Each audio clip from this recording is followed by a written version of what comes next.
नमस्कार दोस्तों, कैसे हैं आप लोग। 6 अक्टूबर 2022 के डेली न्यूज़ एनालिसिस और एडिटोरियल एनालिसिस में आपका स्वागत है। आज एक बड़ी इंपॉर्टेंट न्यूज़ है। अमित शाह जी ओवरऑल कश्मीर में गए और वहाँ पे जाके उन्होंने रैली को एड्रेस किया। उस रैली में उन्होंने ओपनली बोला कि हम सिर्फ कश्मीरीज़ की सुनेंगे, पाकिस्तानियों को नहीं सुनेंगे। कश्मीर में केवल 3 खानदानों ने राज किया है, एक मुफ्ती खानदान, एक अब्दुल्ला खानदान और एक गांधी खानदान, और इन्होंने कश्मीर को कुछ भी नहीं दिया। हम पीएम मोदी की लीडरशिप के अंदर कश्मीर को दे रहे हैं। अब कौन से बेसिस पे ये स्टेटमेंट बोल रहे हैं शाह साहब, चूंकि सुनने में तो एक पॉलिटिकल स्टेटमेंट लग रहा है, इसके बारे में बात करेंगे। फिर नेक्स्ट, यमुना को साफ करने के लिए 570 करोड़ रुपए का लोकेशन किया है मनोज सिसोदिया ने। ये क्या है, इसको देखेंगे। पाकिस्तान को $2.5 बिलियन तक की मदद दे सकता है एशियन डेवलपमेंट बैंक। एक बड़ी इंपॉर्टेंट न्यूज़ ये है कि गाम्बिया में 66 बच्चों की मृत्यु हो गई कफ सिरप पीने की वजह से, और वो कफ सिरप इंडिया में बना था। इसके बारे में मैं कल रात में वीडियो बना चुका हूँ, चैनल पे अवेलेबल है, देख लीजिए। ओपेक प्लस ने पेट्रोलियम के प्रोडक्शन को कम करने की बात की। इसको व्हाइट हाउस क्रिटिसाइज कर रहा है, बाइडेन इस बात से नाराज है, इसको देखेंगे। United Nations human rights council के 51वें सेशन में यूनाइटेड नेशंस में श्रीलंका को लेकर वोटिंग पड़ने वाली है, और यहाँ पे श्रीलंका को वार क्राइम्स जो कि सिविल वॉर के समय पे हुए थे उसके लिए रिस्पॉन्सिबल ठहराया जा रहा है। तो इस बात को लेकर श्रीलंका ने कुछ स्टिंगिंग कमेंट्री दी है, इसको यहाँ पे देखेंगे। फिर एडिटोरियल्स में ग्यूबरनेटोरियल प्रोक्रेस्टिनेशन, बेसिकली गवर्नर के निगेटिव रोल की बात की जा रही है। फिर कैलेमिटी प्रोन अर्बन इंडिया की बात की जा रही है। अभी बेंगलुरु में जो फ्लड्स आए थे उस कंटेक्स्ट में आर्टिकल है। ईरान में जो वुमेन प्रोटेस्ट कर रही हैं कि उनके ऊपर बहुत प्रकार के जो रिस्ट्रिक्शंस लगाए जाते हैं उनके अगेंस्ट, इसको लेके एक आर्टिकल है। तमिलनाडु के अंदर एक आप कह लो मिनिस्टर है बालाजी, रिसोर्सफुल पार्टी हॉपर है, कभी डीएमके की तरफ कभी एआईएडीएमके की तरफ। इनके अगेंस्ट करप्शन के बहुत इल्ज़ाम है। एमके स्टालिन साहब एक्ट करेंगे नहीं करेंगे वो देखना है। 2 और आर्टिकल, एग्ज्यूमिंग न्यू लाइट और न्यूट्रलिटी एब्सटेंशन। तो कहीं ना कहीं ये सारे के सारे 6 आर्टिकल्स मैं आपके साथ डिस्कस करूंगा। तो ठीक ठाक लेक्चर आज होने वाला है, चलिए शुरू करते हैं बिना देर किए। वर्ड ऑफ द डे है ऑन द बॉल, मतलब alert to new ideas, methods and trends. Basically on the ball मतलब कि चारों तरफ आपके जो भी हो रहा है उसके रिस्पेक्ट में आप एक्टिव हो, आपको पता है। फॉर एग्जाम्पल, आप किसी बिजनेस में इन्वॉल्व हो, स्टील के बिजनेस में, गारमेंट के बिजनेस में, तो इस बिजनेस से रिलेटेड गवर्नमेंट जो नोटिफिकेशन निकालती है, अलग अलग प्रोग्राम बनाती है, नई अपॉर्चुनिटीज जो आती हैं उसको बारे में आपको इमीडिएट बेसिस पे पता चलता है। इसको आप बोलते हो ऑन द बॉल, मतलब कॉम्पिटेंस, अलर्टनेस और इंटेलिजेंस के साथ आप काम कर रहे हो। जिस भी काम में आप इन्वॉल्व हो उसमें जो भी लेटेस्ट हैपनिंग्स हो रही है, उसके जो भी इम्पैक्ट पड़ सकते हैं, उन सब चीज़ों के बारे में आपको पता है, तो इसको आप बोलते हो ऑन द बॉल। ठीक है भाई, चलिए आ जाते हैं। पहली news, will listen to Kashmiris not Pakistan, says Amit Shah. GS paper 3, challenges to internal security, links to terrorism and security challenges in border areas में न्यूज़ आपको काम आएगी। तो union home minister Amit Shah ji ने 5 अक्टूबर को गुपकर अलायंस को क्रिटिसाइज किया। बारामुल्ला में पब्लिक स्पीच दी अमित शाह ने और बोला कि हम ये गुपकर अलायंस के लीडर्स के एजेंडा को बना करते हैं, हम कश्मीर वैली के लोगों से बात करेंगे, पाकिस्तान से बात नहीं करेंगे। गुपकर अलायंस के जो लीडर्स जैसे अब्दुल्ला हैं, महबूबा मुफ्ती हैं, ये बार बार भारत सरकार को बोलती हैं कि पाकिस्तान के साथ बातचीत करो। अमित शाह का सीधा सीधा बोलना है कि पाकिस्तान ने सारा रोड़ा पाया है आपका कश्मीर के अंदर, तो मैं पाकिस्तान के साथ बातचीत करूंगा ही नहीं। मैं अगर बातचीत करूंगा तो लोगों के साथ बातचीत करूंगा। मतलब इंडियन गवर्नमेंट का साफ स्टैंड हो चुका है, पाकिस्तान को से कश्मीर को लेके कोई बातचीत नहीं करनी। ओवरऑल इन टेररिस्टों की धमकियों में भी नहीं आना। जम्मू एंड कश्मीर से टेररिज्म को हटाने का जो सरकार का टारगेट, हम उसकी तरफ हैं।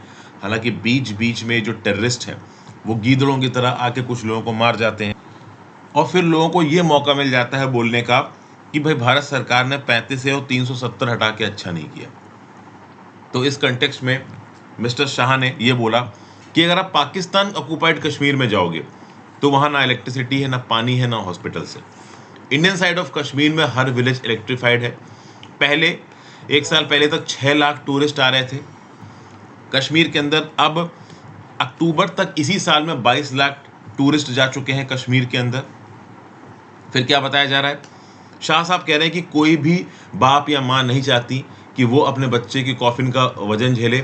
42,000 अगर बच्चों की मृत्यु हुई है कश्मीर में, तो उसमें से कितने पॉलिटिशियंस के बच्चों की मृत्यु हुई है, ये भी एक सवाल यहाँ पे उठा दिया। मतलब पॉलिटिक्स के चलते कश्मीर के अंदर टेररिज्म ब्रेड किया जा रहा है, और अमित शाह साहब क्लेम कर रहे हैं कि हम उससे लड़ रहे हैं। मोदी मॉडल की यहाँ पे तारीफ कर रहे हैं। इस तारीफ में इन्होंने इकोनॉमिक फैक्टर्स की भी बात की है, जैसे मुफ्ती और अब्दुल्ला के ऊपर ब्लेम लगाया गया कि इन्होंने पत्थर और गन्स पकड़ा दी कश्मीरी यूथ के अंदर, जबकि मोदी सरकार मोबाइल और लैपटॉप दे रही, इंडस्ट्री खोल रही, एम्प्लॉयमेंट पैदा कर रही है। जेडके के अंदर 75 सालों में अंडर 3 फैमिलीज कितना इन्वेस्टमेंट आया? 15,000 करोड़। जबकि मोदी मॉडल के हिसाब से ये क्लेम किया जा रहा है कि 56,000 करोड़ रुपए आ चुके हैं पिछले 1 से 2 सालों में। ठीक है, IIT, AIIMS, NIT, NIFT, medical colleges, nursing colleges जेडके में खुल रहे हैं। ओवरऑल पहले democracy was limited to 87 legislature, 6 members of parliament. तो पहले जो डेमोक्रेसी थी वो जो मेंबर्स ऑफ पार्लियामेंट थे और स्टेट लेजिस्लेटिव असेंबली के मेंबर थे उन तक ही लिमिटेड थी। अब मोदी सरकार ने 30,000 लोगों को लोकल म्यूनिसिपल बॉडीज और पंचायत ज्वाइन करा के डेमोक्रेटिक प्रोसेस का पार्ट बना दिया। फिर गुर्जर पहाड़ीज और बकरवाल्स के लिए जो SC ST रिजर्वेशन लागू किया गया है वो एक्टिव रहेगा। क्या है कि लोकल लेवल पे जो पॉलिटिकल पार्टीज हैं कश्मीर में वो कुछ इस प्रकार की बातें कर रही थी कि गुर्जर्स को रिजर्वेशन नहीं मिलेगा कश्मीर के अंदर, लेकिन अमित शाह जी ने अनाउंस किया कि गुर्जर्स, पहाड़ीज और बकरवास तीनों को एजुकेशन, जॉब्स और इलेक्शन में रिजर्वेशन मिलेगा, कोई भी रिजर्वेशन काटा नहीं जाएगा। फिर अगली news, GS paper 2 international news health. Indian firms cough syrups में भी tied to 66 deaths in Gambia. तो मेडन फार्मास्यूटिकल्स के 4 कफ प्रोडक्ट्स और कोल्ड सिरप्स को लेके ऐसा बताया जा रहा है कि शायद गाम्बिया में 66 बच्चों की एक्यूट किडनी इंजरीज की वजह से मृत्यु हुई है। इसके बारे में मैंने कल भी वीडियो बनाई है। लेबोरेटरी एनालिसिस किया गया इन सैंपल्स का और पता चला कि इन सैंपल्स के अंदर डाई इथाइलिन ग्लाइकॉल था और इथाइलिन ग्लाइकॉल था। तो जो डाई इथाइलिन ग्लाइकॉल है और इथाइलिन ग्लाइकॉल है, बेसिकली इसका यूज क्या है? यूज के रिस्पेक्ट में अगर बात की जाए दोस्तों, तो डाइथाइलिन ग्लाइकॉल एक कलरलेस केमिकल है। इसका एक स्वीट टेस्ट होता है, बट टॉक्सिक होता है अगर इसको ह्यूमंस इंजेस्ट करते हैं। तो बेसिकली वाटर इनसॉल्युबल ड्रग्स और केमिकल्स में इस डाइथाइलिन ग्लाइकॉल को इस्तेमाल किया जाता है cigarettes, antifreeze lubricants, brake fluids, cosmetics और वॉलपेपर स्ट्रिपर्स में। कभी भी एडिबल या खाने पीने वाली चीज़ों में डाइथाइलिन ग्लाइकॉल इस्तेमाल नहीं किया जाता है। एक नेफ्रोटॉक्सिक है ये। खाने पीने वाली चीज़ों में ग्लिसरीन इस्तेमाल किया जाता है। फार्मास्यूटिकल्स, कफ सिरप्स, एसिटोफोमिन, इन सब में ग्लिसरीन इस्तेमाल होता है। लेकिन ग्लिसरीन की बजाय कभी कभी लोग डाइथाइलिन ग्लाइकॉल इस्तेमाल कर लेते हैं और इसके न्यूमरस इंस्टेंसेस पास्ट में देखने को मिले हैं। Dozens instances of mass human poisoning हमको देखने को मिली है, जिसमें टेंटेड मेडिकेशन को खाने की वजह से बहुत सी मौतें हुई हैं। अगर आप डाइथाइलिन ग्लाइकॉल को फैटल क्वांटिटीज़ में कंज्यूम कर लेते हैं तो आपके कंज्यूम करने से 8 से 24 घंटे बाद आपके शरीर पे इम्पैक्ट आने शुरू हो जाएंगे। और अगर सही समय पे आपको ट्रीटमेंट नहीं मिला तो 2 से लेकर 7 दिनों के अंदर मल्टीपल ऑर्गन फेलियर हो सकते हैं, आपकी मृत्यु हो सकती है। सबसे पहला दुनिया में डाइथाइलिन ग्लाइकॉल पॉइजनिंग का जो केस देखने को मिला था वो US में देखने को मिला था 1937 में। ओके, मोस्ट रिसेंट केस देखने को मिला था नाइजीरिया में 2008 में, जब चाइनीज मैन्युफैक्चरिंग प्लांट से बनी हुई कुछ दवाइयों से मृत्यु हो गई थी नाइजीरिया के अंदर कुछ लोगों की। तो अब इंडिया में क्या हुआ देख लेते हैं। WHO ने 29 सितंबर को इन्फॉर्म किया drug controller general of India को और ये बताया कि भाई गाम्बिया में कुछ बच्चों की मृत्यु हुई है, उसके लिए हम ओवरऑल यहाँ पे इंक्वायरी कर रहे हैं और सुनने में आ रहा है कि आपकी कंट्री के बनाए हुए 4 कफ सिरप्स इन्वॉल्व हैं। तुरंत इन्वेस्टिगेशन लॉन्च की DCGI ने WHO से कुछ इन्फॉर्मेशन मांगी। पहली बात तो DCGI ने WHO से माना कि आप ये बताइए कि जो भी प्रोडक्ट्स के अंदर कंटेमिनेशन बताया जा रहा है उन प्रोडक्ट्स की मार्किंग हमें भेजो, क्योंकि ये जो प्रोडक्ट्स हैं इनकी मार्किंग देख के भारत सरकार डिसाइड करेगी कि एक्चुअली में प्रोडक्ट इंडिया के अंदर बना है या बीच में कुछ एडल्ट्रेशन हुआ है। पहली चीज। दूसरी चीज, WHO से DCGI ये पूछ रहा है कि आप 100% कैसे ये कह सकते हो कि इन्हीं प्रोडक्ट को कंज्यूम करने से पहले की वजह से बच्चों की मृत्यु हुई है। तो ये 2 सवाल यहाँ पे भारत सरकार की तरफ से इंपॉर्टेंट है, जिसका कोई जवाब नहीं आया अभी WHO की तरफ से। At the same point of time India के अंदर DCGI और central drug standard control organisation ये तुरंत इन्वॉल्व हो चुके हैं ग्राउंड लेवल पे। ग्राउंड लेवल पे जो भी स्टेट यूनिट थी, हरियाणा का जो स्टेट ड्रग कंट्रोलर है उसको यहाँ पे खंगाला जा रहा है। जिस फैक्ट्रीज में इस पर्टिकुलर मेडन फार्मास्यूटिकल कंपनी की दवाइयां बनती हैं वहां पे रेड पड़ रही होगी ऑफिशियल्स की, वहां के प्रोसेसेस को ऑडिट किया जा रहा होगा, देखा जा रहा होगा कि क्या सच में Maiden Pharmaceuticals Limited Sonipat Haryana की जो फैक्ट्री है वहां पे गलत प्रकार से इस्तेमाल किया जा रहा है क्या डाइथाइलिन ग्लाइकॉल। क्या होता है कि जब भी हमारा देश कोई फार्मास्यूटिकल प्रोडक्ट एक्सपोर्ट करता है, वो जिस भी कंट्री में जाता है उस कंट्री की अथॉरिटीज़ के पास वो लेवरेज होता है कि वो उस प्रोडक्ट को चेक कर सकते हैं और उसके बाद ही अपने लोगों को सर्कुलेट कर सकते हैं। तो भारत सरकार डोमेस्टिकली भी अलग अलग जहाँ पे भी मैन्युफैक्चरर्स है, फार्मास्यूटिकल मैन्युफैक्चरर्स, उनकी फैक्ट्री में रेड मार के चेकिंग कर रही है, साथ साथ WHO से भी प्रूफ मार रही है। क्योंकि देखिए, भारत की इमेज की बात है यहाँ पे, हम फार्मेसी ऑफ द वर्ल्ड। अगर गाम्बिया में बच्चों की मृत्यु हो रही है भारतीय दवाइयों की वजह से, तो कहीं ना कहीं भारत का फार्मास्यूटिकल सेक्टर खतरे में है। दुनिया भर की कंट्रीज भारत के प्रोडक्ट्स को खरीदने में डरेंगी। तो इस कंटेक्स्ट में भारत को इस पर्टिकुलर कह लो केस में अपना नाम क्लियर करना बहुत ज़्यादा ज़रूरी है, ताकि हम अपनी बाकी दवाइयों को एक्सपोर्ट कर सकें। इसीलिए भारत सरकार इन दवाइयों का लेबल और प्रोडक्ट भी मांग रही है, क्योंकि इन लेबल के आधार पर हम ये पता कर पाएंगे कि एक्चुअली में दवाइयाँ भारत में बनी है या फिर कुछ स्पूरियस से गलत तरीके से इनको बना के या फिर कह लो इनकी पैकेजिंग वगैरह की गई। तो ये सब चीज़ों की इंक्वायरी अभी भारत कर रहा है। अगली न्यूज़, फिर दिल्ली जल बोर्ड के चेयरमैन मनीष सिसोदिया साहब ने एडमिनिस्ट्रेटिव अप्रूवल दे दिया है यहाँ पे कि भाई यमुना को 2025 तक पॉल्यूशन फ्री बनाने के लिए 570 करोड़ रुपए के प्रोजेक्ट्स इंप्लीमेंट किए जाएंगे। ये प्रोजेक्ट्स 2022-23 के दिल्ली बजट में सामने रखे गए थे और अब यहाँ पे टेंडर निकाले जाएंगे अलग अलग स्ट्रेचेस में यमुना को साफ करने के लिए। देखिए क्या है, यमुना वैसे तो बहुत लंबा स्ट्रेच, इसका एक छोटा सा स्ट्रेच दिल्ली में बहता है और हंड्रेड्स ऑफ करोड़ खर्च किए जा चुके हैं इस पर्टिकुलर स्ट्रेच को साफ करने के लिए। और मैं बता दूं, यमुना इतनी गंदी है दिल्ली के अंदर कि आप इसमें नहा भी नहीं सकते, पानी पीना तो दूर की बात है। पल्ला नाम की जगह जहाँ पे ये पर्टिकुलर नदी दिल्ली के अंदर घुसती है, वहाँ फिर भी पानी थोड़ा बहुत नहाने लायक है। उसके बाद पूरे शहर में जहाँ जहाँ पे भी यमुना बह रही है डाउन स्ट्रीम, कहीं पे भी इसके हालात नहाने तक के नहीं है, इतनी गंदी हो चुकी है ये नई नदी। 2022-23 की बजट में दिल्ली सरकार ने 6,710 करोड़ रुपए एलोकेट किया है वाटर सप्लाई और सैनिटेशन को। ये पिछले बजट से 104% ज़्यादा है। 2021-22 के बजट में 3,274 करोड़ रुपए एलोकेट किए गए थे। इस साल एलोकेट किए गए 6,710 करोड़ रुपए और इसी में से एक आप कह लो बड़ा चंक क्या जाएगा यमुना को साफ करने में। अगर आप यमुना के स्ट्रेच की बात करो तो यमुना का स्ट्रेच अगर आप देखो तो 1400 किलोमीटर लंबी है ये नदी, लेकिन वजीराबाद से ओखला के बीच में जहाँ पे दिल्ली में नदी बहती है केवल 2% इसकी लेंथ है और यहीं पे 76% यमुना का पॉपुलेशन आता है। तो 1400 किलोमीटर लंबी नदी में केवल 2% 28 किलोमीटर का इलाका दिल्ली के वजीराबाद और ओखला के बीच से निकलता है और इस 28 किलोमीटर के स्ट्रेच में ही 76% पॉल्यूशन लोड यमुना का आता है। ये किसने बताया था? यमुना मॉनिटरिंग कमेटी ने, जिसको नेशनल ग्रीन ट्राइब्यूनल द्वारा बनाया गया। तो यहाँ पे मनीष सिसोदिया साहब ने जो भी प्रोजेक्ट्स अप्रूव किए हैं, इससे एक डिसेंट्रलाइज सीवेज ट्रीटमेंट प्लांट बनाया जाएगा। दिल्ली के अलग अलग इलाकों में जैसे बवाना, मुंडका, बहुत सारी सीवर लाइंस यहाँ पे बनाई जाएंगी अनऑथराइज्ड कॉलोनी से, ताकि लोग अपनी गंदगी और मलबा सीधे नदी में ना फेंकें। और 2 मिलियन गैलन्स पर डे के वेस्ट वाटर ट्रीटमेंट प्लांट भी बनाए जाएंगे बवाना के अंदर, ताकि गंदे पानी को साफ किया जा सके। यमुना नदी की बात करो, यमुना नदी की बेसिन की बात करो तो गंगा बेसिन का सब बेसिन है यमुना नदी का बेसिन। बेसिकली गंगा बेसिन में ही यमुना नदी का बेसिन आ जाता है और 7 स्टेटों में आप कह सकते हो कि यमुना नदी का बेसिन फैला हुआ है। उत्तराखंड, उत्तर प्रदेश, हिमाचल प्रदेश, हरियाणा, राजस्थान, मध्य प्रदेश और दिल्ली NCR। ठीक है भाई। अब पहले तो यमुना नदी के पानी को irrigation, drinking, industries, bathing, laundering सब में इस्तेमाल किया जाता था और Yamuna one of the sacred reverse थी। बट प्रॉब्लम यह है कि over the course of years ये इतनी गंदी हो चुकी, जैसा कि मैंने आपको पहले बताया, पीना तो दूर, आप इसके पानी से नहा तक नहीं सकते। लोग अपने मरे हुए लोगों की एशेस को इस पानी में बहाते हैं। डिवोटीज जो उनके भगवान हैं उनकी इमेजेस को पानी में डुबोते हैं और इसके चलते, खैर इन सब चीज़ों से तो कम, जो इंडस्ट्रियल एफ्लुएंट्स है, जो इंडस्ट्रीज है दिल्ली के इलाकों में, वो अपनी गंदगी बिना अनट्रीट किए हुए, मतलब ट्रीट किए बिना अनट्रीटेड सीवेज को वो सीधे सीधे डंप कर देते हैं यमुना नदी में।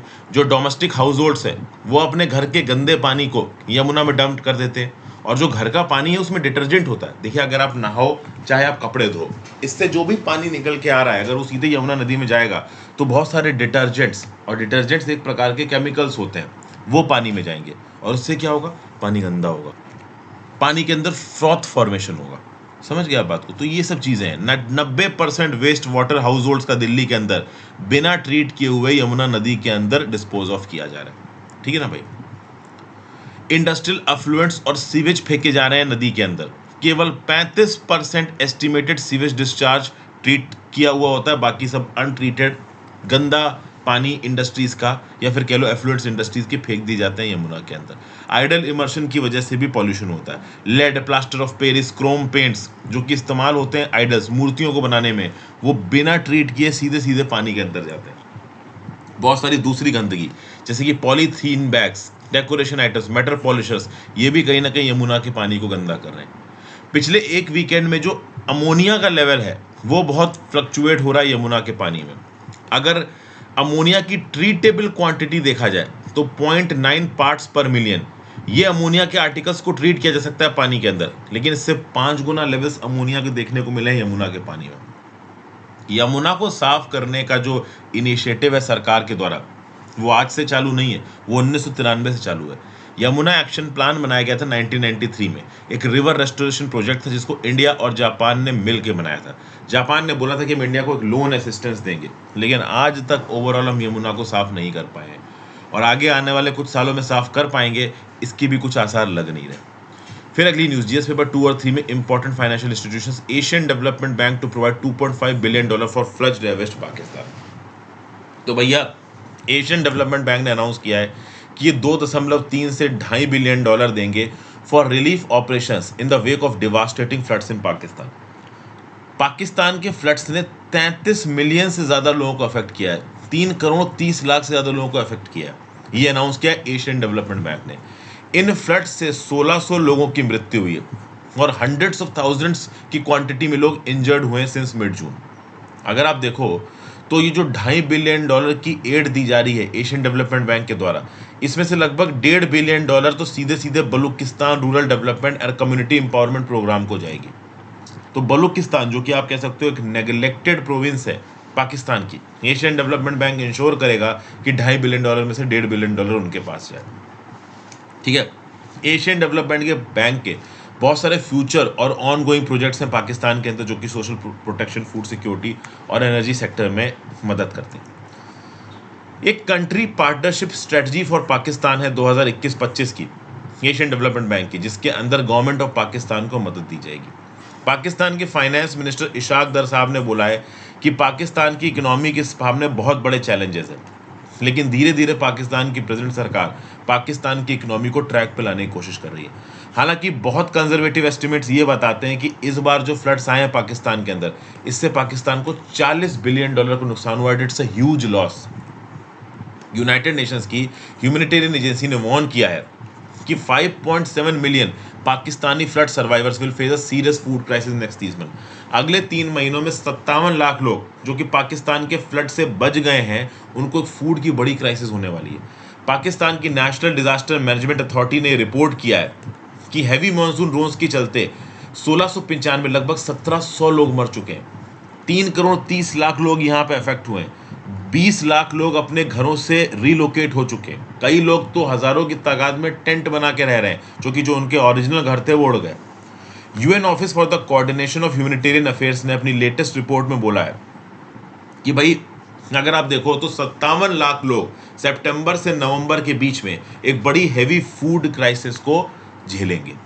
और वर्ल्ड हेल्थ ऑर्गेनाइजेशन के डाटा के हिसाब से तो फ्लड आने से पहले ही पाकिस्तान की 16% जनता मॉडरेट और सीवियर फूड इनसिक्योरिटी में रह रही थी, और फ्लड आने के बाद तो हालात बहुत ही खराब है। हालांकि पाकिस्तान का ऑफिशियल स्टेटमेंट ये बोलता है कि इनके पास इनफ वीट स्टॉक्स है और इनके वीट स्टॉक्स अगली फसल तक चल जाएंगे और तब तक ये लोग और वीट स्टॉक्स इंपोर्ट भी कर लेंगे। बट नो डाउट इस फ्लड ने पाकिस्तान में तगड़ी तबाही मचाई है। हज़ारों की तादाद में हज़ारों किलोमीटर्स ऑफ रोड डिस्ट्रॉय हो चुकी है, 440 ब्रिजेस डिस्ट्रॉय हो चुके हैं, रेल रोड ट्रैफिक डिस्ट्रॉय हो चुका है, जो पाकिस्तानी रेलवेज की लाइनें हैं वो बहुत जगहों से अपरूट हो चुकी हैं। तो धीरे धीरे करके पाकिस्तान अपनी रोड और रेल्स को फिर से रीइंस्टेट कर रहा है, जैसे कि सिंध से दूसरे शहरों में जाने वाली रेल लाइन को धीरे धीरे करके शुरू हो किया जा रहा है। मतलब आप सोचिए फ्लड्स ने इतनी तगड़ी तबाही मचाई है कि इनका पूरा का पूरा लॉजिस्टिकल नेटवर्क टूट गया है, रेल की पटरियाँ उखड़ गई, रोडें टूट गई, इस हद तक की बाढ़ आई है। एशियन डेवलपमेंट बैंक की बात की जाए तो रीजनल डेवलपमेंट बैंक है, 19 दिसंबर 1966 को उसको बनाया गया था। मनीला फिलीपींस में इसका हेडक्वार्टर है, यूनाइटेड नेशंस ऑफिशियल ऑब्जर्वर है। केवल यूनाइटेड नेशंस इकोनॉमिक और social commission for Asia and the Pacific के मेंबर ही बैंक के मेंबर बन सकते हैं या फिर डेवलप्ड कंट्रीज मेंबर बन सकती हैं। एशियन डेवलपमेंट बैंक के 68 मेंबर्स हैं, 49 एशिया से। Economic growth, environmentally sustainable growth Asia और पैसिफिक में लाना इसका टारगेट है। अगले पे आ जाते हैं GS paper 2 international relations. White House calls OPEC plus supply decision short sighted. अब देखिए, अमेरिका इस बात से नाराज है कि ओपेक प्लस नाम के इस ग्रुप ने प्रतिदिन 2 मिलियन बैरल्स ऑफ ऑयल को कम प्रोड्यूस करने का डिसीजन लिया है। सबसे पहले तो आप ये समझिए कि ये जो ओपेक है और ये जो ओपेक प्लस है, इसमें क्या फर्क है। ये चीज समझना जरूरी, तब आपको बाकी चीजें समझ में आएंगी। देखिए, ओपेक में है oil and petroleum exporting countries में 13 members, Saudi Arabia, the UAE, United Arab Emirates, Iran, Iraq, Kuwait, Algeria, Angola, Equatorial Guinea, Gabon, Libya, Nigeria, Republic of Congo and Venezuela. ये 13 कंट्रीज हैं ओपेक। इसमें अगर आप 10 countries और जोड़ दो, Russia, Azerbaijan, Bahrain, Brunei, Kazakhstan, Malaysia, Mexico, Oman, south Sudan और Sudan, तो बन जाता है ओपेक प्लस। अगर आप देखो तो ओपेक मेंबर का सबसे बड़ा ऑयल प्रोड्यूसर है सऊदी अरेबिया और ओपेक प्लस का सबसे बड़ा ऑयल प्रोड्यूसर है रशिया। रशिया सऊदी अरेबिया से भी ज्यादा ऑयल प्रोड्यूस करता है। तो ओरिजिनली ओपेक बहुत डोमिनेंट था, बाद में ओपेक प्लस आया और ओपेक प्लस के अंदर रशिया की काफी चलती है, क्योंकि सबसे बड़ा ऑयल प्रोड्यूसर ओपेक प्लस के अंदर है रशिया। ओपेक प्लस बना था 2016 में, जब ओपेक कंट्रीज ने बोला कि यार बाकी ऑयल प्रोड्यूसिंग कंट्रीज के साथ मिलके ग्लोबली जो ऑयल के आउटपुट है इसको थोड़ा रेगुलेट किया जाए, और उसके लिए डिक्लेरेशन ऑफ कोऑपरेशन पैक्ट आया, जिसके चलते ग्लोबल एनर्जी प्राइसेस को बहुत हद तक इन्फ्लुएंस कर सकता है ये ओपेक प्लस नाम का ग्रुप। ठीक है भाई, अब इस ओपेक प्लस ग्रुप की बात कर लेते हैं। देखिए, ओपेक प्लस जिसमें सऊदी अरेबिया, रशिया एक बहुत इंपॉर्टेंट रोल प्ले करते हैं, इन्होंने डिसाइड किया है कि प्रतिदिन 2 मिलियन बैरल्स तेल का प्रोडक्शन हम कम करेंगे। पूरी दुनिया की सप्लाई का 2% है, तो प्रतिदिन 2 मिलियन बैरल्स पर डे का प्रोडक्शन कम होगा। आप समझिए, यूएस को इस बात से टेंशन है और इंडिया को भी इस बात से टेंशन है, क्योंकि ऑयल के प्रोडक्शन कम करने से होगा ये कि इंटरनेशनल मार्केट्स में ऑयल की सप्लाई कम होगी, और जब किसी चीज़ की सप्लाई कम होती है और डिमांड ज़्यादा हो तो उसके दाम बढ़ जाते हैं। बड़ी मुश्किल से तेल के दाम कम हुए हैं। अगर आप देखो तो अर्ली जून में तेल के दाम चल रहे थे $120 पर बैरल, जैसे तैसे करके वो $90 पर बैरल पे पहुंचे। और इस बीच में अगर आप तेल की सप्लाई मतलब प्रोडक्शन को कम करते हो तो उसकी सप्लाई कम हो जाएगी, सप्लाई कम हो जाएगी, डिमांड ज़्यादा है तो उसके दाम बढ़ जाएंगे। तो कहीं ना कहीं रशिया से आए हुए ऑयल की सप्लाई को कम करवाना चाहता है यूएस, तो रशिया का तेल इंटरनेशनल मार्केट में ना बिके तो बेटर क्या रहेगा कि बाकी कंट्रीज तेल का प्रोडक्शन बढ़ाएं। वहीं पे ओपेक कंट्रीज ये डिसीजन ले रही कि हम तेल का प्रोडक्शन घटाएंगे, तो यूएस को ऑब्वियस सी बात है यहाँ पे गुस्सा आएगा। यूएस कांग्रेस में अब प्रेसिडेंट साहब बाइडेन साहब मिलकर इस बात को लेकर बातचीत करें कि कैसे दुनिया भर की जो एनर्जी और तेल की प्राइसेस को जो ओपेक प्लस कंट्रोल करता है, इस कंट्रोल को हटाया जाए। G7 कंट्रीज ने ये डिसाइड किया है कि रशिया की जो डोमिनेंस है, रशियन ऑयल की जो डोमिनेंस है इंटरनेशनल मार्केट में, इसको कम करना है, क्योंकि इसी तेल को बेच के मॉस्को पैसे कमाता है और ओवरऑल अपने यूक्रेन वॉर को फंड कर रहा है। तो रशिया के ऊपर दुनिया भर की जो डिपेंडेंस है तेल को लेके वो कम करनी है। वो कैसे की जाती है? बाकी कंट्रीज अगर तेल ज़्यादा पैदा करें, लेकिन यहाँ पे ओवरऑल एक ग्रुप डिसाइड कर रहा है कि प्रतिदिन 2 मिलियन बैरल्स पर डे कम पैदा करेंगे, तो ये थोड़ा टेंशन क्रिएट कर रहा है। इंडिया की अगर आप बात करो तो इंडिया ने ओपनली कह दिया है कि भैया हम तो $2000 पर कैपिटा इकोनॉमी है, तो हमें तो रशियन तेल खरीदना पड़ेगा। G7 कंट्रीज ने मिलकर रशियन ऑयल प्राइस कैप लगाने की कोशिश की है। रशियन ऑयल प्राइस कैप मतलब रशिया का तेल एक बेंचमार्क के ऊपर नहीं रुक सकता। जैसे for example oil price cap $100 पे लग गई, तो ओवरऑल रशिया का तेल अगर कोई कंट्री $100 पर बैरल से ज़्यादा की खरीद रही है तो यूएस या फिर यूरोपियन मैकेनिज्म के थ्रू वो एग्जीक्यूट नहीं हो पाएगा।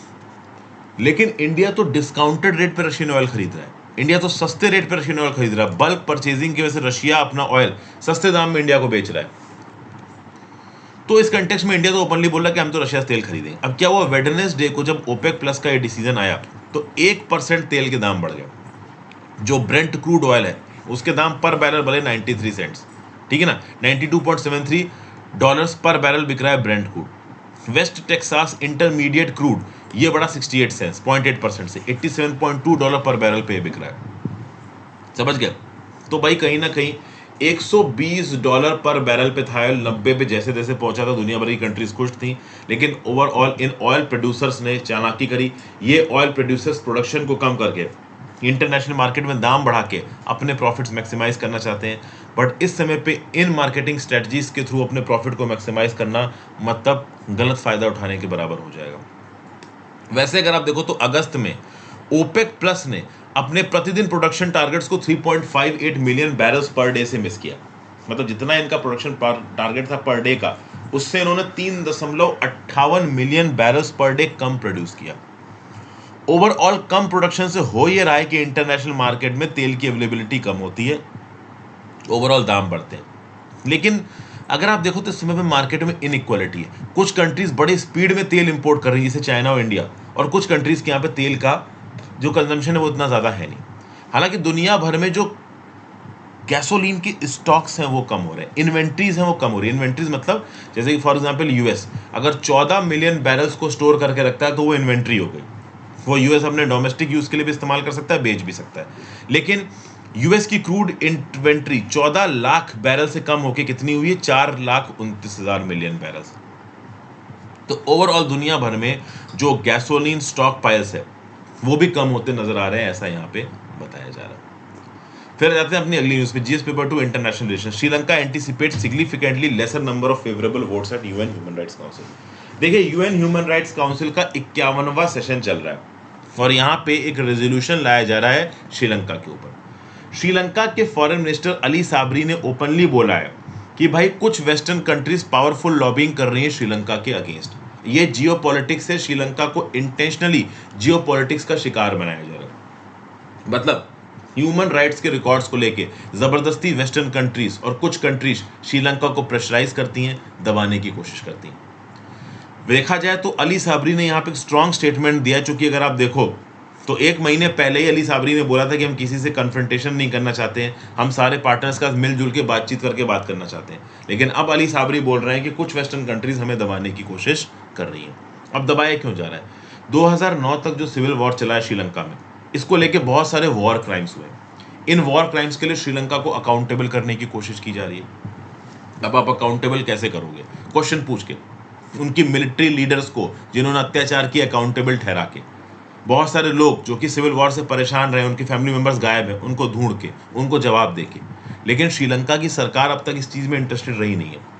जब तक यहाँ पे राजापक्सास का राज था वो तो वैसे भी थोड़ा बहुत अपने बिहेवियर में डेमोक्रेटिक थे नहीं, और अभी के लिए जो श्रीलंका की रूलिंग सरकार है वो प्रेशर में इसलिए है, रीजन मीन कि इकोनॉमिक क्राइसिस एक बहुत बड़ी चल रही है श्रीलंका के अंदर। श्रीलंका की इकोनॉमिक क्राइसिस इतनी ज़्यादा बड़ी है कि बहुत सारे एक्सपर्ट्स का तो ये भी बोलना है कि जो सिविल वॉर है और जो अनडेमोक्रेटिक राज रहा है, जो डीपनिंग मिलिटराइजेशन रहा है, गवर्नेंस में जो अकाउंटेबिलिटी की कमी रही है, ये कहीं ना कहीं श्रीलंका की इकोनॉमिक क्राइसिस के लिए रिस्पॉन्सिबल है। मार्च 2021 में श्रीलंका के अगेंस्ट एक यूएन ह्यूमन राइट्स काउंसिल में रेजोल्यूशन हुआ था, जिसमें 22 लोगों ने श्रीलंका के अगेंस्ट वोट दिया था, 11 ने फेवर में वोट दिया था, इंडिया ने एब्सटेन किया। अभी जो वोटिंग होने वाली है इसमें इंडिया मोस्ट प्रॉब्ली एब्सटेन ही करेगा। लेकिन कहीं ना कहीं श्रीलंका का ये बोलना है कि दुनिया भर की कंट्रीज उसके ऊपर जोर जबरदस्ती कर रही हैं। श्रीलंका का ये भी बोलना है कि ऐसा नहीं कि हम ग्राउंड लेवल पे कुछ कर नहीं रहे। जैसे कि जो एंटी टेररिज्म लॉ है श्रीलंका का, इसको हटाया जा रहा है, इसके बदले में नया लॉ लाया जाएगा। पार्लियामेंट्री मैकेनिज्म को स्ट्रेंथन करने के लिए कुछ कॉन्स्टिट्यूशनल अमेंडमेंट किए जा रहे हैं। 94% जो मिलिट्री लैंड्स है नॉर्थ और ईस्ट में, नॉर्थ में तमिल्स रहते हैं, ईस्ट में मुस्लिम्स रहते हैं, इनको रीडिस्ट्रीब्यूट किया जाएगा लोगों के बीच में। तो इन सारे स्टेप्स को श्रीलंका उठा रहा है। अब श्रीलंका के फॉरेन मिनिस्टर बोल रहे हैं कि हम इन स्टेप्स को उठा रहे हैं, लेकिन हमें कोई रिकॉग्निशन नहीं मिल रहा है, हमें कोई तारीफ नहीं मिल रही है। ऊपर से ये यूएस, जर्मनी, कनाडा जैसी कंट्रीज लगातार हमें दबाने की कोशिश कर रही हैं, हमारे खिलाफ रेजोल्यूशन लेके आ रही है, लेकिन हमारे किए हुए अच्छे कामों को कोई भी रिकॉग्नाइज नहीं कर रहा है। तो ये बातें हैं ओवरऑल यहाँ पे। तो भाई करंट अफेयर्स में इतना था। अब आ जाते हैं हम लोग अपने एडिटोरियल डिस्कशन पे। एडिटोरियल में पहला, ग्यूबरनेटोरियल प्रोक्रेस्टिनेशन। अब देखिए गवर्नर की ताकत के ऊपर इस पर्टिकुलर आर्टिकल में सवाल उठाया जा रहा है। पीडीटी आचार्य साहब ने इस आर्टिकल को लिखा है, फॉर्मर सेक्रेटरी जनरल रह चुके हैं लोकसभा के, तो पार्लियामेंट्री प्रोसेस के बारे में उनको बहुत कुछ पता है। क्या है कि जब राज्य की सरकार या राज्य की असेंबली एक नियम कानून पास करती है तो वो नियम कानून का गवर्नर से एसेंट होना जरूरी है कानून बनने के लिए। ठीक है भाई, सारी डेमोक्रेटिक कंट्रीज में इस प्रकार के प्रोविजंस हैं, लेकिन ये प्रोविजन आज के डेट में थोड़ा आश्चर्यजनक लगता है, खासकर तब जब एक नॉन इलेक्टेड रिप्रेजेंटेटिव एक इलेक्टेड सरकार के पास किए हुए लॉज को रोक देता है। और ये इंडिया के अंदर 2 स्टेट्स में बहुत देखने को मिल रहा है, एक तो तमिलनाडु, एक केरला।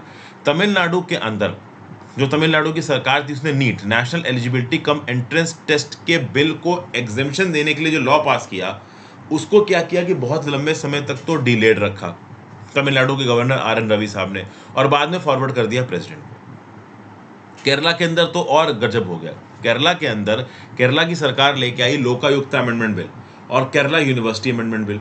इसको लेके केरला के गवर्नर आरिफ मोहम्मद खान साहब ये बोल रहे हैं कि मैं इन बिलों को एसेंट ही नहीं दूंगा।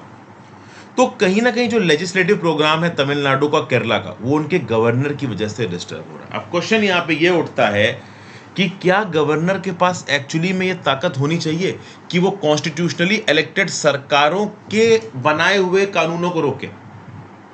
समझ गए?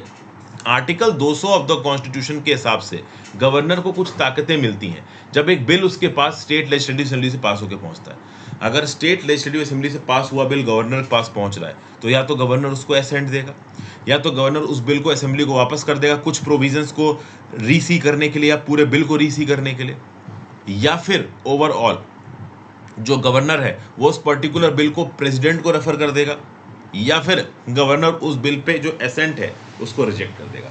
अब गवर्नर जल्दी किसी बिल पे एसेंट रिजेक्ट नहीं करता, जो कि बहुत अनपॉपुलर मेथड हो जाएगा। अगर गवर्नर, समझिए बात को, अगर गवर्नर यहाँ पे स्टेट लेजिस्लेटिव असेंबली द्वारा पास किए गए बिल को आउटराइट रिजेक्ट करता है तो एक तो गवर्नर यहाँ पे बहुत अनपॉपुलर हो जाएगा, क्योंकि कॉन्स्टिट्यूशनली इलेक्टेड सरकार जो कि लोगों के द्वारा इलेक्ट की गई है उसके द्वारा बनाए गए नियम कानूनों को आप आउटराइट रिजेक्ट कर रहे हो। तो अगर आप आउटराइट रिजेक्ट कर रहे हो तो आपको रिटन में रीजंस देने पड़ेंगे, आप ऐसे ही रिजेक्ट नहीं कर सकते। और अगर आप रीजंस दोगे तो आपके इस एक्शन के अगेंस्ट कोर्ट में मैटर जा सकता है। इस रिस्पेक्ट में मैं आपको बता दूं, सुप्रीम कोर्ट ने रामेश्वर प्रसाद वर्सेस यूनियन ऑफ इंडिया में साफ साफ बोला था कि आर्टिकल 361 क्लॉज 1 के अंदर जो इम्यूनिटी प्रोवाइड की गई है गवर्नर को, ये इम्यूनिटी इस बेसिस पे क्लेम नहीं की जा सकती कि भाई गवर्नर ने जो एक्शन किया है वो ऑन ग्राउंड्स ऑफ मैलिफाइड चैलेंज नहीं हो सकता। मतलब समझिए, स्टेट लेजिस्लेटिव असेंबली कोई नियम कानून पास करती है और उस नियम कानून को गवर्नर रिजेक्ट कर देता है, तो गवर्नर ने अगर मैलिफाइड इंटेंशन से इस नियम कानून को रिजेक्ट किया है तो कोर्ट के अंदर, हाई कोर्ट के अंदर या सुप्रीम कोर्ट के अंदर एक रिव्यू पिटीशन आ सकती है और कोर्ट गवर्नर के एक्शन को देख सकता है। तो आर्टिकल 361 क्लॉज 1 के अंदर गवर्नर और प्रेसिडेंट के एक्शंस को इम्यूनिटी दी गई है, बट वो इम्यूनिटी इस हद तक नहीं है कि गवर्नर अगर कोई मैलिफाइड इंटेंशन से एक्ट लेगा तो कोर्ट उसको रिव्यू नहीं कर सकती, कोर्ट रिव्यू कर सकती है। ये सुप्रीम कोर्ट ने Rameshwar Prasad and others versus Union of India and ANR में बताया था। ठीक है, एक और प्रॉब्लम है गवर्नर के रोल में। जब भी कोई state legislative assembly bill pass करती है, गवर्नर के पास वो बिल असेंट के लिए गया, कोई टाइमलाइन यहाँ पे फिक्स नहीं है कि गवर्नर को कितने समय पे यहाँ पे एक्शन लेना है। अगर यहाँ पे एक टाइमलाइन फिक्स कर दी जाए कि गवर्नर को इतने समय पे इस बिल पे एक्शन लेना है तो थोड़ा अकाउंटेबिलिटी वाला मैकेनिज्म आ जाएगा। अब सरकारें बिल पास कर देती हैं, गवर्नर उसको लेके बैठा रहता है। अब 2 महीने लेके बैठा है या 2 साल लेके बैठा है, इसको कौन चेक करेगा?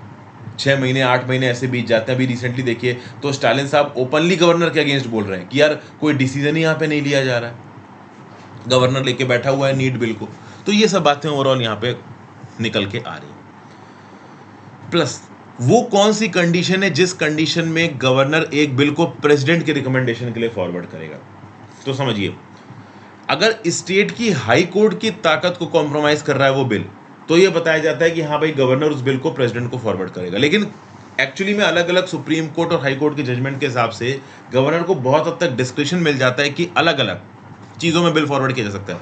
मतलब कॉन्स्टिट्यूशन के फेडरलिज्म को लेके अगर कोई चीज़ वायलेट हो रही है या देश की सोवरेनिटी इंटीग्रिटी के ऊपर बातचीत आ रही है तो भी गवर्नर किसी एक पर्टिकुलर बिल को पास फॉरवर्ड कर सकता है टू द प्रेसिडेंट। अब यहाँ पे स्टेट लेजिस्लेटिव असेंबली की ताकत हेविली कॉम्प्रोमाइज हो जाती है, क्योंकि समझिए, ध्यान दीजिएगा, अगर स्टेट लेजिस्लेटिव असेंबली कोई नियम कानून पारित करती है और वो गवर्नर प्रेसिडेंट को रेफर कर देता है, प्रेसिडेंट उसको वापस भेजता है स्टेट लेजिस्लेटिव असेंबली के पास कि इसको रिव्यू करो। रिव्यू करने के बाद SLS को फिर से फॉरवर्ड करता है तो अब वो सीधे प्रेसिडेंट के पास जाएगा।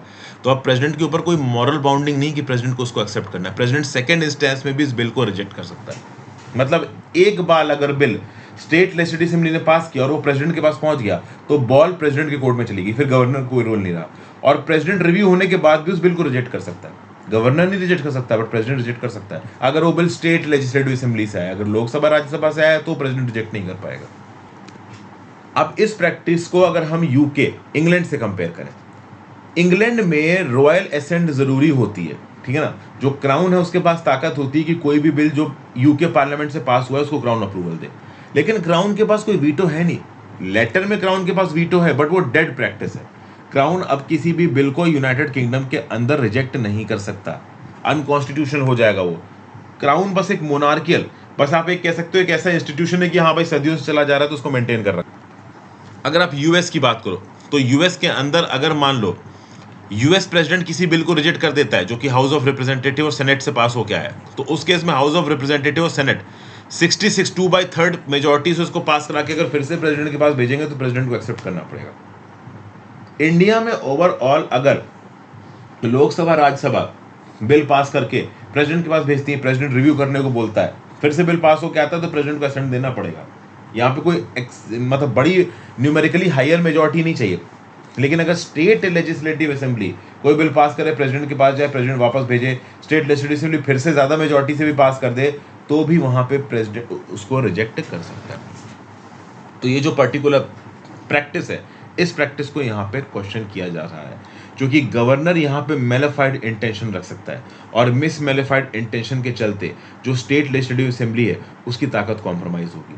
लेकिन एक एंगल यहाँ पे पीडीटी आचार्य साहब डिस्कस नहीं कर रहे कि कभी कभी स्टेट लेजिस्लेटिव असेंबली ऐसा डिसीजन लेती हैं जो कि देश को तोड़ने वाले एलिमेंट्स को रखता है, केंद्र की सरकार की पावर को कॉम्प्रोमाइज कर सकता है। हमारे देश के अंदर बहुत सी ऐसी टेंडेंसीज हैं जो कि यूनिफाइड तरीके से नहीं सोचती, वो अपने रीजनल डायमेंशंस को ज़्यादा इंपॉर्टेंट देती हैं।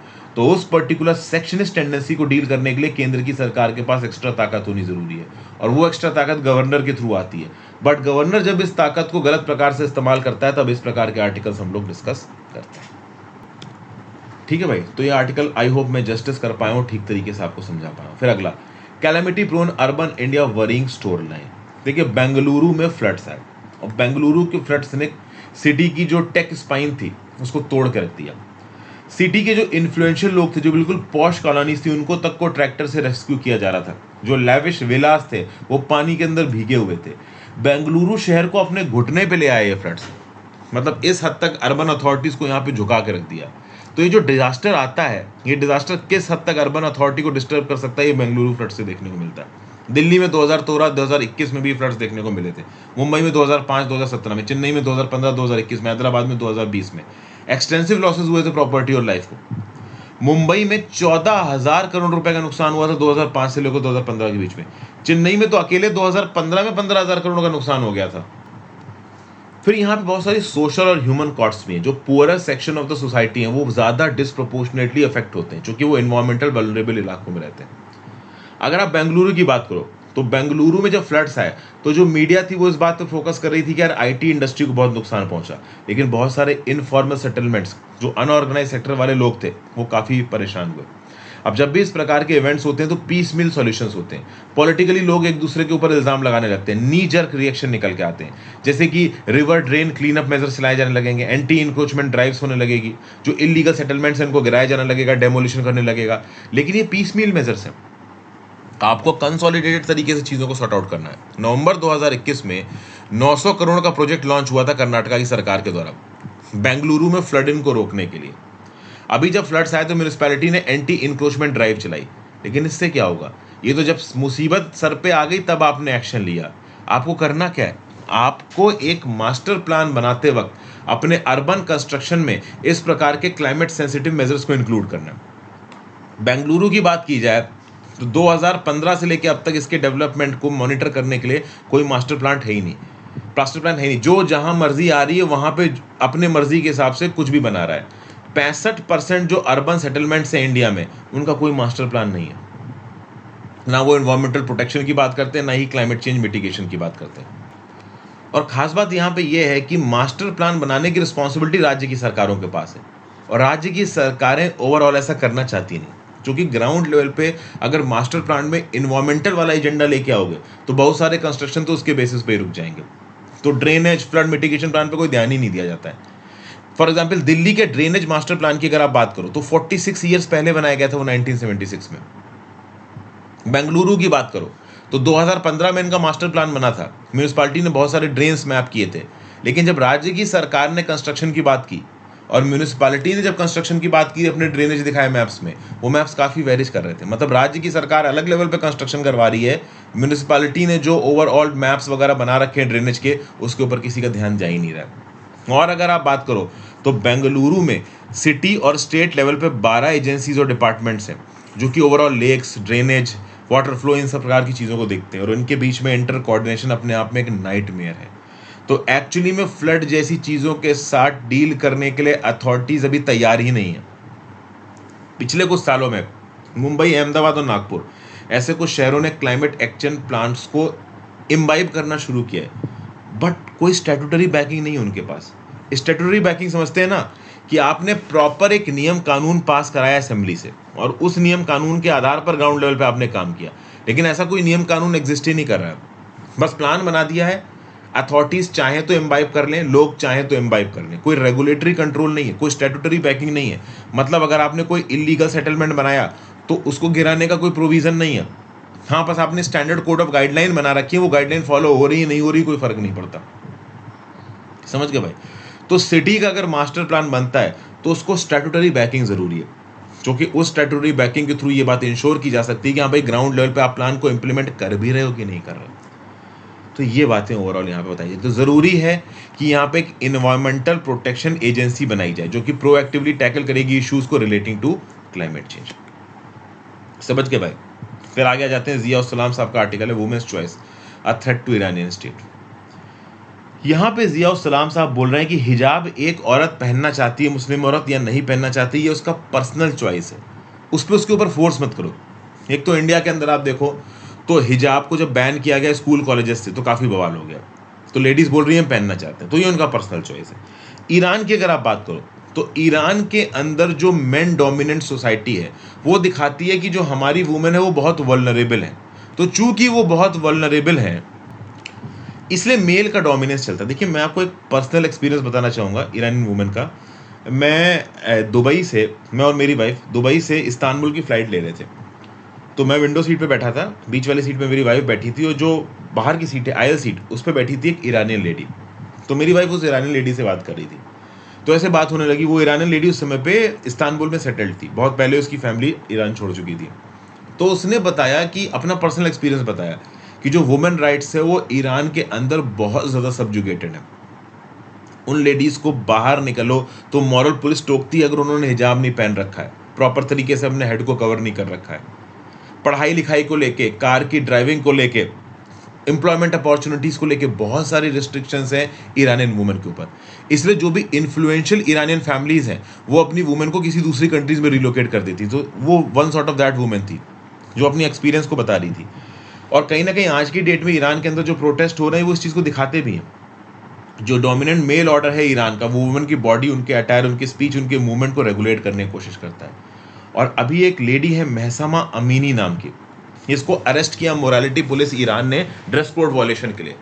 कई बार ऐसा होता है कि ईरान के अंदर वुमेन को अरेस्ट किया जाता है अगर उन्होंने सही तरीके से कपड़े नहीं पहन रखे, मोरालिटी पुलिस उसको ट्रेन करती है और फिर छोड़ देती है। यहाँ पे क्या हुआ, महसा अमीनी की मृत्यु हो गई, बवाल मच गया ईरान के अंदर। ईरान की वुमेन सड़कों पे उतर आई। ईरान की वुमेन ने सड़कों पे उतर के ओवरऑल क्लेम करना शुरू किया कि हमें राइट है अपने हिसाब से कपड़े पहनने का। अब यहाँ पे जो जिया सलाम साहब हैं वो थोड़ा इस्लामिक टीचिंग्स के आधार पर बातें बता रहे हैं। जैसे कि फॉर एग्जांपल प्रॉफिट मोहम्मद साहब के बारे में बता रहे हैं कि प्रॉफिट मोहम्मद साहब ने तो उन लोगों को भी सजा नहीं दी जो कि फ्राइडे प्रेयर्स के लिए प्रेयर्स पढ़ने नहीं आए।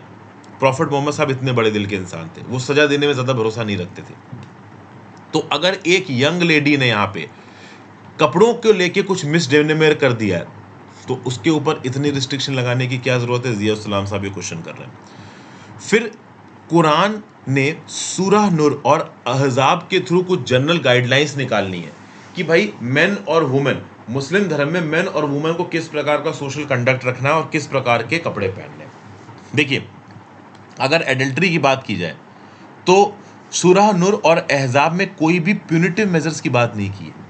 अगर कोई वुमेन या कोई आदमी ड्रेस कोड को वायलेट करता है तो उस कंटेक्स्ट में कोई प्यूनिटिव मेजर कहीं पे भी इस्लामिक थॉट प्रोसेस या कोड में नहीं लिखा है। मतलब यहाँ पे ईरान की सरकार खुदा बनने की कोशिश कर रही है। खुदा ने खुद से यहाँ पे कोई रेस्ट्रिक्शंस नहीं लगाए हैं। यहाँ पे ईरान की सरकार खुद खुदा बन के रेस्ट्रिक्शंस लगा रही है लेडीज के ऊपर, ऐसा जियाउल इस्लाम साहब बोल रहे हैं। मोरालिटी पुलिस का ड्रेस कोड इंप्लीमेंट करना ये कोई बहुत मिस्ट्री वाली बात नहीं है। मोरालिटी पुलिस बहुत, देखिए ईरान की जो स्टेट पॉलिटी है, जब इस्लामिक रेवोल्यूशन आया था ना ईरान के अंदर, उससे पहले ईरान की जो आप कह लो पॉलिटी थी शाह रूल के अंदर, वो बहुत ज़्यादा ओपन थी, बहुत ज़्यादा वेस्टर्नाइजेशन था, मॉडर्नाइजेशन था। जब से ईरानी क्लेरिक्स का राज आया, थियोक्रेसी आई है, तब से ओवरऑल ईरान की पॉलिटी बिल्कुल बदल गई। मेल्स ने वुमेन को डोमिनेट करना शुरू कर दिया। अक्सर कर ओवरऑल ये भी बोला जाता है कि मोरालिटी पुलिस के लोग ईरानियन वुमेन को अरेस्ट करते हैं, उनका रेप करते हैं, उनको सबक सिखाने के लिए कि तुमने ये गलत चीज़ कर रखी है। और अभी जब ईरानियन वुमेन सड़कों पे उतर आई तो metal pellets, water cannons, gas के टीयर गैस फेंकी जा रही है। कुछ बहुत सारी ईरानियन वुमेन को यहाँ पे अरेस्ट कर लिया गया है। तो बेसिकली मोनोपोली ऑफ रिलीजन के थ्रू ईरान के अंदर जो मेल डोमिनेटेड सोसाइटी है वो दबाने की कोशिश कर रही है वहाँ पे वुमेन को। प्लस यहाँ पे ओवरऑल क्या होता है कि एग्जाम्पल दिया जाता है ईरानियन वुमेन को हजरत खदीजा जी का, जो कि प्रॉफिट की पहली वाइफ थी। हजरत खदीजा जी के बारे में यहाँ जियाउल इस्लाम साहब क्या बोल रहे हैं कि एक वेल्दी बिजनेस वुमेन थी 7वीं शताब्दी की। इनका बिजनेस बहुत बड़ा था और इन्होंने प्रॉफिट साहब को हायर किया था एज अ मैनेजर। उस समय पे प्रॉफिट मोहम्मद साहब प्रॉफिट नहीं बने थे, बाद में वो प्रॉफिट बने। तो खदीजा जी का एग्जाम्पल दिया जाता है ईरान के क्लरिक्स के द्वारा ईरानियन वुमेन को, लेकिन eight the same point of time इस पिक्चर को गलत तरीके से पोर्ट्रे किया जाता है मेल डोमिनेंस को फीमेल डोमिनेंस के ऊपर दिखाने के लिए। तो ये सब बातें हैं यहाँ पे। देखा जाए तो अब तक बहुत बार ऐसा हुआ है कि ओवरऑल ईरान के अंदर फ्रीडम ऑफ एक्सप्रेशन को दबाया गया है, वुमेन के इंडिपेंडेंस को दबाया गया है। ठीक है, तो ये सब बातें ओवरऑल यहाँ पे बताई जा रही हैं।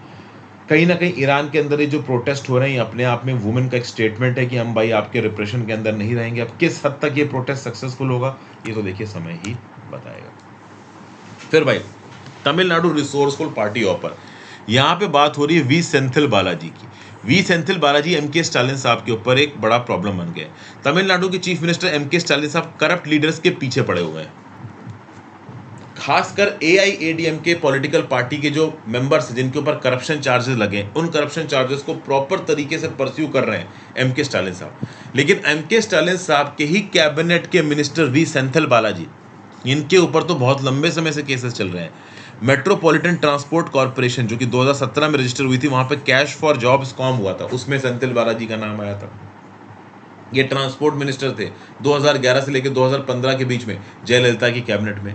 आप कह लो कि सेंथिल बालाजी बहुत इन्फ्लुएंशियल रहे हैं और अलग अलग पॉलिटिकल पार्टी का साथ इनका एसोसिएशन रहा है।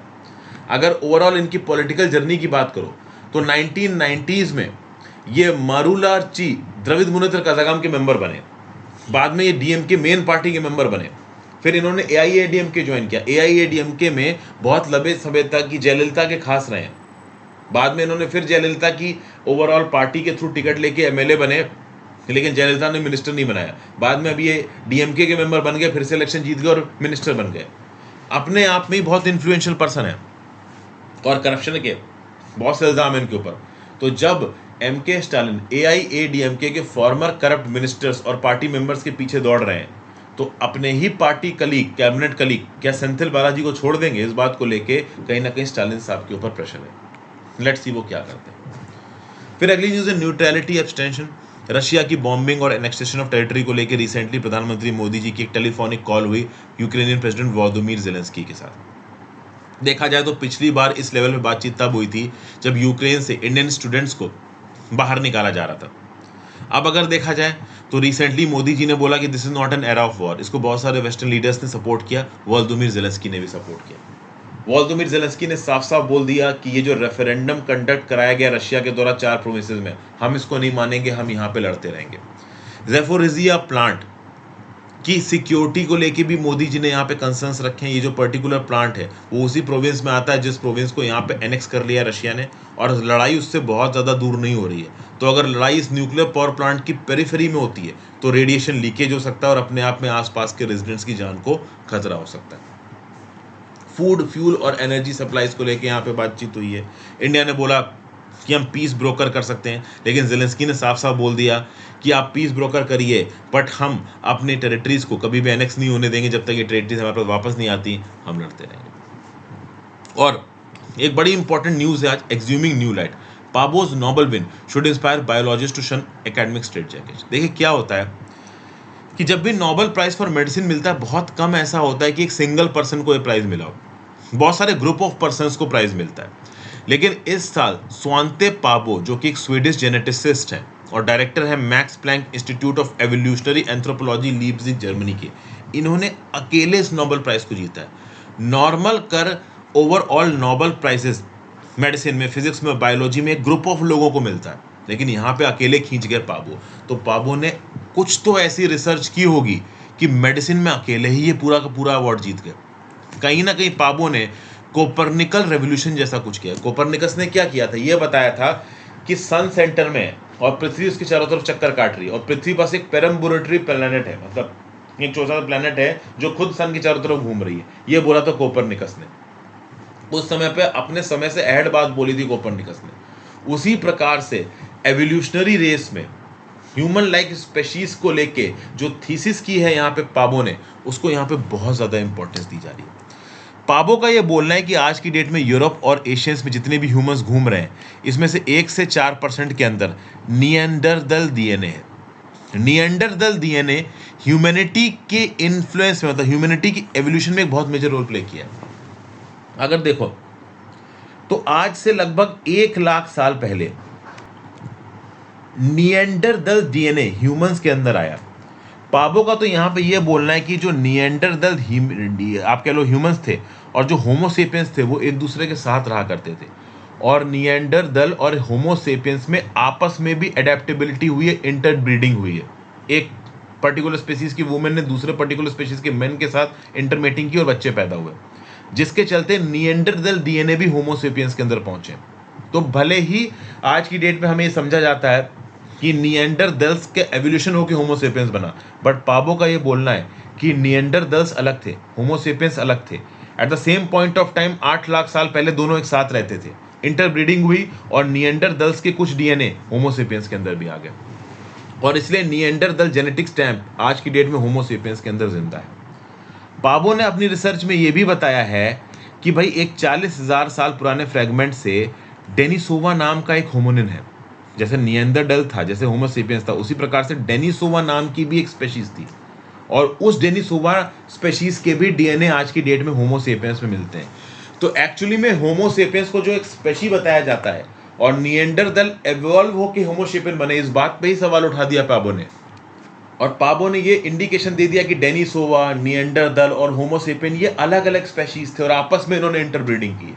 तो अपने आप में पाबो एक बहुत बड़ी, आप कह लो, रेवोल्यूशन ले आए इंटर स्पेशी की स्टडी में, और इसके ऊपर अभी और थेसिस होगी, एक प्रिलिमिनरी आप कह लो जो आर्टिकल में इंफॉर्मेशन दी है मैंने आपको बताया। So thank you for watching friends. Philosophical questions of species अभी आगे और उठेंगे, उनको समय पाने पर डिस्कस करेंगे।